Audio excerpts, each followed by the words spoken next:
Welcome to another episode of What's the Deal with Sports. Today we are going to be talking about tennis GOAT Roger Federer and the business deals he did with Uniqlo and On Running that have created generational wealth for his family. Before we start, can you please like and subscribe this podcast? It helps us more than you know. Dave, what's the deal with Roger Federer?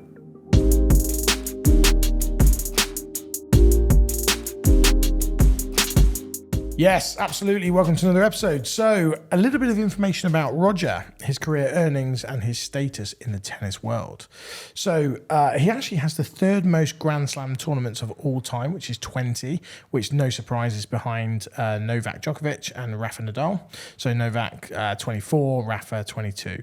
10 consecutive Grand Slam finals, 103 ATP single titles, number one in the ATP rankings for 310 weeks, 8 Wimbledon titles, 5 in a row, 5 US Opens in a row, ATP Player of the Year 5 times, ATP Fans Favorite Award for 19 consecutive years from 2003 to 2021, and is regarded as one, if not best tennis player of all time.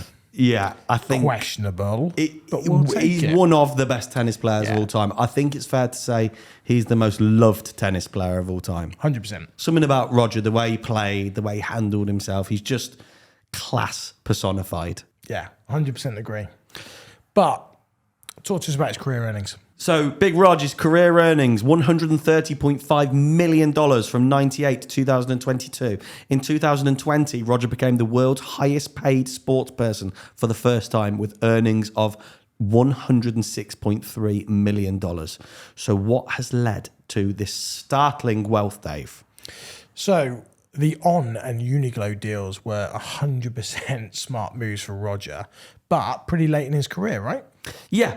A new deal with Nike couldn't be agreed for one reason or another. Mm-hmm. The former tennis director at Nike, Mike Nakajima, said that should never have happened. For us to let somebody go like that is an atrocity. But at that point in his career, was he just too focused on tennis? Was he too comfortable? Was it too much of a risk? If this deal was done in, say, 2013, 14, 15, when he was at his absolute peak, could he be even more successful? That's the question. But first, let's talk about Uniqlo, because the composition of this deal made the On Running deal possible. So Uniqlo are a Japanese brand, and in 2018, Roger signed a 10-year deal worth $300 million. Now, This is coming towards the end of his career, so that shows a lot of faith from Uniqlo, doesn't it, Dave? Yeah, absolutely. And I mean, he left Nike in 2018, having spent 2 decades with them, and his brand earnings were approximately around $150 million.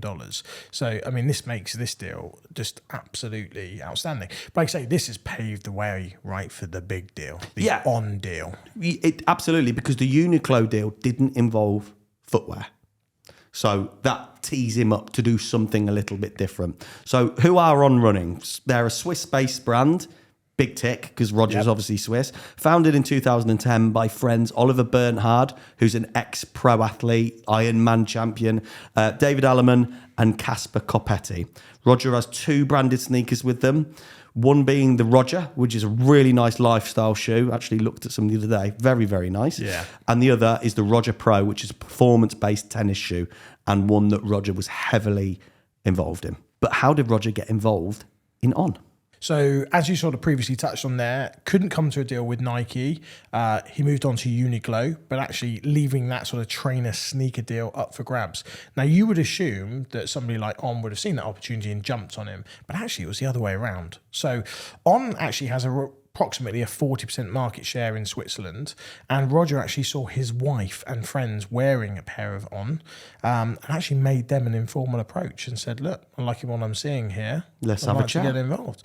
Rumour has it as well that he was already working on designing shoes with them before he'd even got the deal done, because he knew straight away it was going to be a marriage made in heaven. So Roger left Nike in 2018, as we've already discussed, and signed with On Running in 2019. He invested an undisclosed amount, but it got him 3% equity in the brand. When On went public in September 2021, Roger's 3% equity was valued at a staggering $180 million. And just for perspective, his whole Nike lifetime deal was approximately $150 million. Okay, Crazy. So Dave gives a little bit of info around the IPO, the initial public offering. Yeah, so as you say, On Running actually raised $746 million during that IPO, which is where shares from the private company are made public for the first time. So staggering amount. They were valued at $7.3 billion at the closing bell of that IPO, which, as you say, meant that Roger's 3% was worth $180 million. So savvy move there. But this goes on to kind of, equity share. We discussed it with on the latest podcast around Prime, right? So entertainment, sports stars are starting to get more involved with businesses on an equity perspective as opposed to being paid, just for being a brand ambassador, right? They are. And I think for someone like Logan Paul and KSI, you kind of know it's going to do well. Yeah. But with the sports stars, someone like the name and the stature of Roger Federer, it's a no-brainer because it's a performance thing. And if you're the best in the world or one of the best in the world and you're wearing Nike, On Running, Adidas, Reebok trainers, whatever they may be, kids are going to buy them, aren't they? So do you think this is the absolute blueprint for athletes moving forward? I think it is. If you're that top level athlete, I think yes. However, it's not for everyone because it's a hell of a risk, right? If you're not going to take money and you're going to either invest in this company or you're going to just take shares in a company, there is a very good chance that that business won't make any money. But for somebody like Roger, very unlikely because he is one of the GOATs. Yeah, Roger, one of my absolute favourite athletes of all time, and wish him every success.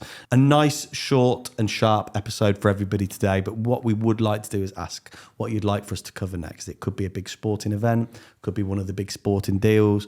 We've got Jordan on the list, haven't we? We've got how Olympic athletes are funded and lots of other things like that. So enjoyed that, Dave. Thank you very much once again. Yeah, loved it. Don't forget to like and subscribe. We'll see you on the flip side. Well done. Like and subscribe. Like and subscribe.